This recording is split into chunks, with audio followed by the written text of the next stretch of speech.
indeed, thank you very much indeed. Firstly, I'd like to say it was a pleasure to come to visit your school today, see all the smiling faces. I hope you all enjoyed some of the activity that you did today, because for me, sport is very close to my heart. I remember when I was about your age, I had a dream. I wanted to be positive in sport because I thought and would dream about being a world-class sportsman. And actually my first sport was football. I had a cousin, Regis, who played for Coventry City, West Bromwich Albion, and he had 9 England caps. And I wanted to follow him. And I was fortunate enough to then play for Charlton Athletic, Newcastle United, and I was an Arsenal reserve at the age of 17. And I wanted to be a footballer. But I knew I was fast, I knew I was quick. And so I took a year out of playing football to try to become an athlete. Because everybody said that, you know, John, you're fast on the wing. I had to get the ball on the wing, run past the defender comfortably and cross the ball in for one of our strikers to score. So when I took that year out, I got selected to represent Great Britain in the European Junior Championships in Cottbus, in East Germany at the time. Competed in the 100 metres, I got a bronze medal there.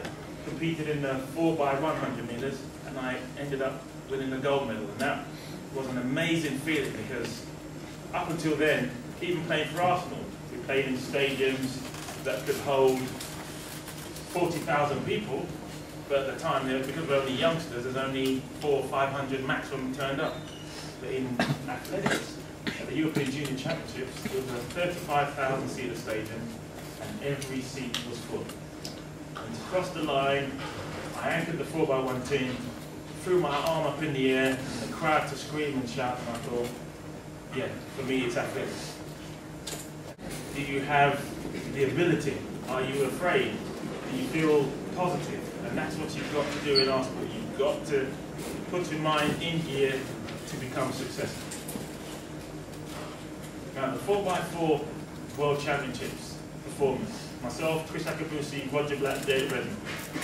We all had a direction, we all had a dream. The American team that we were competing against, or the USA team in general, had never lost the 4x4 event in their history. They'd never been beaten, they'd always won, they'd always been the winners, they'd always been standing tall on that rostrum. And we decided that we wanted to take a chance to be successful. We chose our fastest runner at the time, who was Roger Black. We changed him from last leg and stuck him on first because we wanted to be close to the Americans after the first leg. We put Derek Redmond on second, because Derek is a world-class 400-metre runner, and you've got to know how to run in lanes on the first bend, and then you can cut in on the back straight. I ran third leg, and my job was specific. Keep close to the American. Keep close to the American to give our last leg runner, Mr. Chris Akabusi, a chance to do battle with the then world champion. Each of us, as 4 individuals, we had our role to play within the team. It was a team effort, but each individual had to perform at the highest level in order for this to work. And when Chris Akabusi came into the home straight, we knew we had a chance. Every one of us, all the 3 athletes beforehand, put the work in, gave Chris the chance. And in the home straight, 50 metres to go, Chris goes ahead. He crosses the line, we are crowned world champions.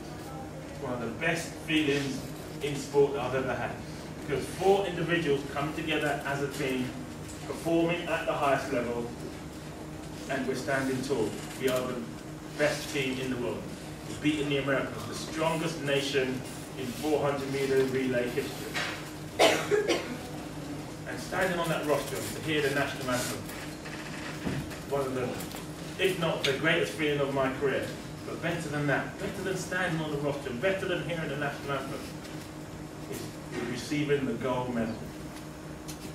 Boys and girls, this is the gold medal of the World Championships in 1991.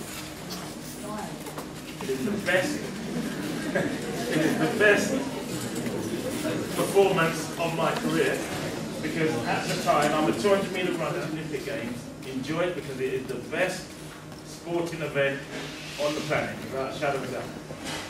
and it's in your home country, you're going to be kicking yourselves in future years if you do not go next year, because it is going to be a sporting extravaganza.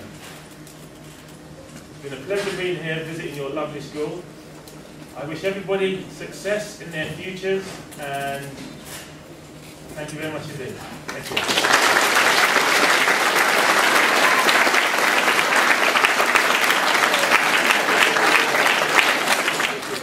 And that was the 1992 Barcelona Olympic final. I'll never forget it, and that's the only time in my whole athletic career I wish I could wind the clock back and do it again. I was a 200-meter runner, and the 200 meters is a long sprint, and the way that I compete the race is that we break the race down into sections, because you can't run from the beginning to the end flat out because you won't make it. Let me give you an example. In my race, I go from start to 80 meters flat out, and then from 80 to 90, I take a breath, and then from 90 to 120, which is that bit off the turn, you lift your hips and you accelerate, and then from 120 to 150, you relax, and then from 150 to the line, you lift your hips. And that's how every race that I used to compete. And in the Olympic, I got to the final, I ran a new British record in the semi-final, and I'm thinking to myself, things are going well. So I get to the final and I start rehearsing that race in my head. So I'm rehearsing it. So the starter says, gentlemen, to your blocks. So I'm in my blocks and I'm still rehearsing the race, He says set, and I'm still rehearsing the race. And I'm thinking, did he just say set? So anyway, so I raise up and I'm still rehearsing the race, bang! He fires the gun. And I'm thinking, sugar. So I then panic and I run as fast as I could, because I'm now last at the blocks. So I run as fast as I could to get back into the race, and I come off the turn in second place.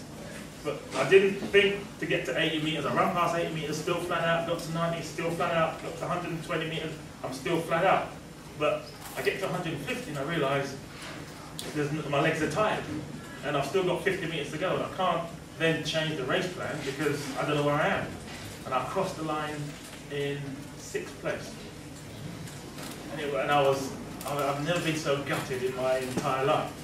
And what made it even worse, normally after a major championship, you can't, mentally you're so fatigued because you put yourself under that stress.